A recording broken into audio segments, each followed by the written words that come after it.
For most of us, the Arctic is very remote in terms of its geography and meaning. Nevertheless, it has a crucial role in balancing the global climate, as the North and South Pole have a crucial role of functioning as the world cooling system. In the Arctic, the impact of climate change is stronger than anywhere else. And if the climate countries to change with unprecedented speed in the future, the consequences will be extreme for all of us, not only the 8 Arctic states.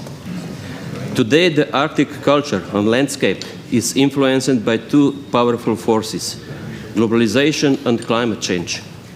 Globalization brought modern technology and greater exposure to outside world. Climate change is reshaping the icy landscape, melting the ice cover and opening sea waterways. Because of these new waterways, the exploitation of hydrocarbons will increase, as will the extraction of mineral and other resources. All these negative aspects are threatening the vulnerable network of Arctic ecosystems, which are rapidly changing.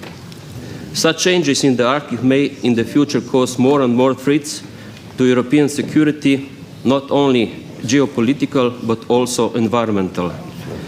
We all agree that the EU must be more proactive in foreseeing threats to its security and safety.